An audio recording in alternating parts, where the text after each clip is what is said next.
Having a lot of experience with perimenopausal, menopausal women, is there a specific protocol or is there specific insights that you'd want to give them specifically? Because looking at your Instagram, someone wakes up in their 40s with a big zit or an oily skin Ugh, and their yeah. face melts at night, like you said.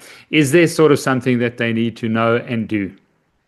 Yeah. So a lot of times I feel like women, they don't even necessarily know they're in perimenopause, but they see their skin changing first. And that's sort of the first, then they come see me or their dermatologist, like, what's going on with my skin? I'm breaking out. I never broke out before. I'm seeing this crepiness I've never noticed, or my skin is really sensitive. I never had to worry about, this product and now I can't use it. So first of all, I would just say you're not going crazy, and it is, it is normal. It is natural. During perimenopause, your estrogen levels are fluctuating. Some months they might be really high, some they're really low.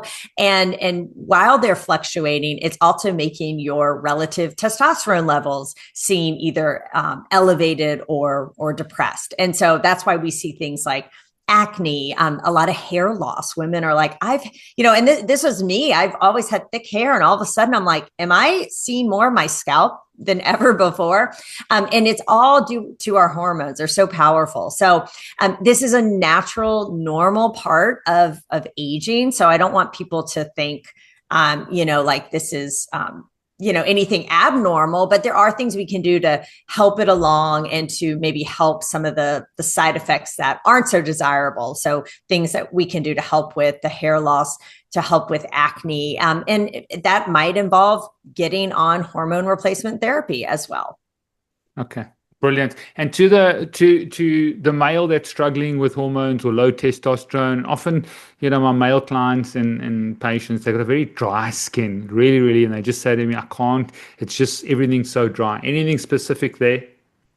Yeah, so I would say moisturizing. I find a lot of men don't moisturize, and a lot of people don't. But it seems like especially men, they don't like the feeling of stuff on their skin, and maybe they try one product and it's really oily and thick and they don't like that. I love certain hyaluronic acid products. I find that they can absorb really nicely. The trick is to put it on when your skin is slightly damp, which maybe seems counterintuitive, but when your skin is a little bit damp, put on your moisturizer and it will help lock it in, versus when you do it on your skin that's totally dry, it has a tendency just to kind of sit on the top and not to penetrate inward. But I would say just make sure you're not, I think men too, also some of the male products out there, they tend to be a little harsher and a little more drying of the skin. And so just making sure you're not using an overly drying face Mm, wash.